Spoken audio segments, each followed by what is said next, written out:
It's another edition of Time About the Movies, and today we're taking a look at the films of December 19th, 2003. 4 films to look at today, but none bigger than the first movie we have here, the biggest new release of the weekend, the end of a 6-year journey for Peter Jackson to get this trilogy off the ground, culminates in this, the final installment of the Lord of the Rings trilogy, and that is, of course, The Return of the King.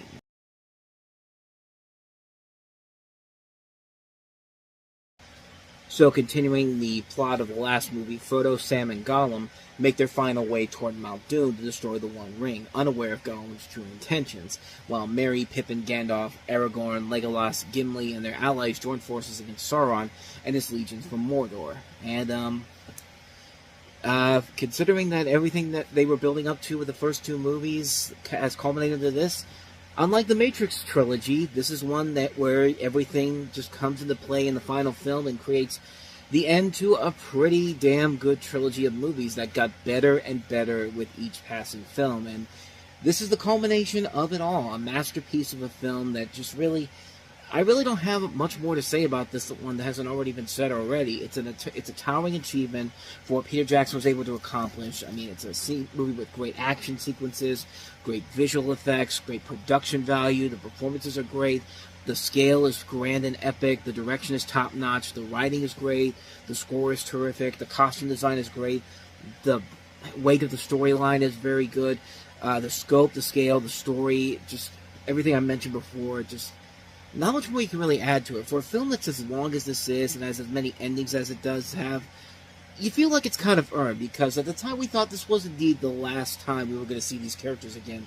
We had no idea that Peter Jackson was going to eventually do the Hobbit movies after this, which I like those Hobbit movies enough, but they're nowhere near as good as what he did with the first time around with the Lord of the Rings, and they were well rewarded for this. I mean, this is one of the few films to ever win all of the nominations that it was nominated for at the Academy Awards. This won 11 Academy Awards, including Best Picture and Best Director Peter Jackson, which really is not surprising to do that, considering that it's it's tying with Ben-Hur and Titanic for the most Academy Award wins of all time. And again, it's hard not to see why. The effort that they put into this, the fact that New Line Cinema put their studio basically on the line for this to work. And it paid off in dividends, and then they sold off to Warner Brothers, which that still baffles me. Is that how do you lose all that money and you have to be debunked into Warner Brothers at that point, 5 years after this comes out? It just does not make any sense. But at the time, it was considered a massive, massive success on their part, and yeah, there's really not much more I can add to this that hasn't already been said already with the other movies and what everybody else had said. It's a masterpiece, a classic film. The Lord of the Rings, The Return of the King. It's about as good as you can get, and then some.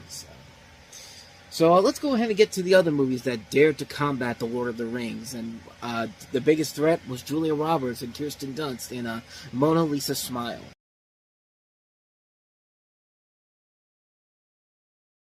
So in the film, Julia Roberts stars as Catherine Ann Watson, who was accepted to the position teaching art history at the prestigious Wellesley College. Watson is a very modern woman, particularly for the 1950s, and has a passion not only for art but for her students. For the most part, the students all seem to be biding their time, waiting for the right man to marry. The students all are very bright, and Watson feels they are not reaching their potential. Although a strong bond is forced between teacher and student, Watson's views are incompatible with the dominant culture of the college. Okay. You know exactly what type of a movie this is. It's another Dead Poet Society. It's another Dangerous Minds. It's, yeah, it's pretty much what you think it is, and it's really not that great of a movie, despite all the talent that's in here. And there is a lot of talent in here. You know, like I said, Julia Roberts, Kirsten Dunst, Julia Stiles, Maggie Gyllenhaal, Dominic West, Jennifer Goodwin, Topher Grace, John Slattery, pre-Mad Men, of course, Marsha Gay Harden, Tori Amos, Evan Moss-Baccarat, pre-The Bear in this movie as well, Kristen Ritter. I mean, a strong cast overall here. A good director, too, Mike Newell, who also did 4 Weddings and a Funeral, and then follows up with Harry Potter and the Goblet of Fire.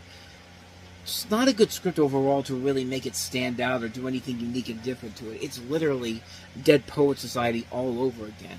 It's just really that type of a film. And, yeah, you could put Julia Roberts in there as much as you want to, and even though she'll command the screen, doesn't mean the movie's going to be saved when it's all said and done, because the film really isn't really all that saved. Despite the talent they have in here, there's just not enough talent there in terms of the story and the characters in the development of the storyline to make it stand out or actually work on its own.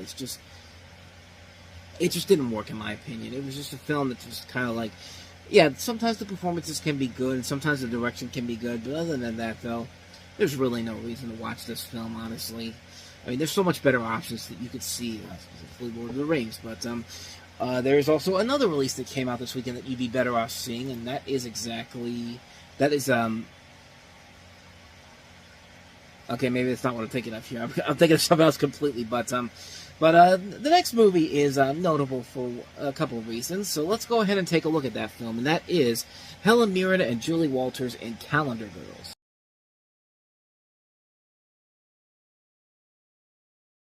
Evidently, Christmas 2003 was the time when older actors got naked. I mean, we just talked about Jack Nicholson and Diane Keaton last week in Something's Gotta Give, and now you have Helen Mirren and Julie Walters in Calendar Girls, and that's literally the plot of the movie, where you have a group of middle-aged Yorkshire women who produce a nude calendar to raise money for leukemia research under the auspices of the Women's Institute in April 1999, after the husband of one of the members dies from cancer. And it's comparable to the Full Monty, and it very much is similar to the Full Monty. And in fact, it's honestly a little bit more heartfelt than the Full Monty is. The Full Monty, I mean, that movie works on a number of different levels, but this one has more of the heart factor to it because of why the ladies are getting naked here. It's because, you know, to help raise awareness for leukemia and, you know, these things, these serious diseases, and they're doing it in this very funny way, and they go all in on it. I mean, yeah, it's a PG-13 movie, but it borders on an R rating at times here, and it's just like, wow, I can't believe they actually get away with some of the stuff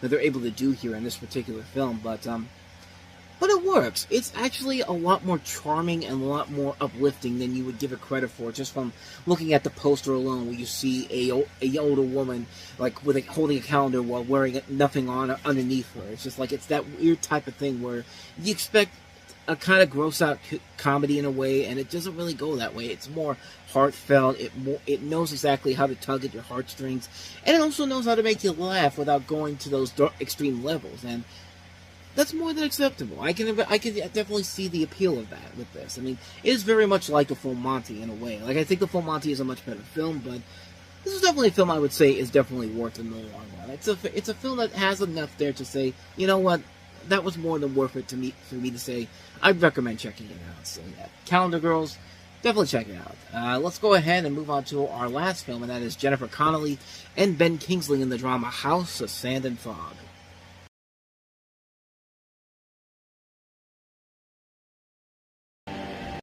This is a story about the battle between a young woman, played by Jennifer Connelly, and an immigrant Iranian family over the ownership of a house in Northern California, which ultimately leads to the destruction of 5 lives. And the family is Ben Kingsley and Shure Abdashlu, and they all got, and her and Kingsley actually got nominated for Oscars for this, as did James Horner for Best Original Score.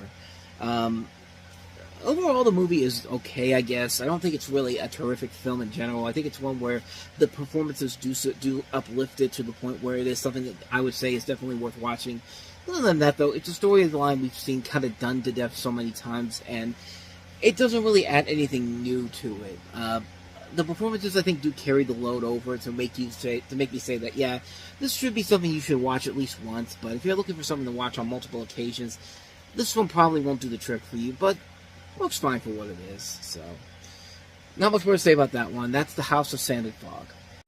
And so with that said, we wrap this episode up about the movies, but the next time we meet, we'll wrap 2003 up with 5 movies to look at, including Steve Martin and Bonnie Hunt and the star-studded remake of Cheaper by the Dozen, Jude Law, Nicole Kidman, and Renee Zellweger in Cold Mountain, Ben Affleck's last film of 2003, which is Paycheck, which might turn out to be the best movie he starred in 2003 when you really think about it. But we also have a new version of Peter Pan, and also Charlize Theron in her Academy Award-winning performance in Monster. We'll take a look at those 5 films all on the next episode. But until then, thank you so much for watching, and if you want to see more videos like this, please hit the playlist on the next page, check out the previous episode, and also don't forget to hit the like and subscribe button if you want to see more videos like this on this channel. So, With that said, I'm off. I will see you guys next time, but until then, as always, take care.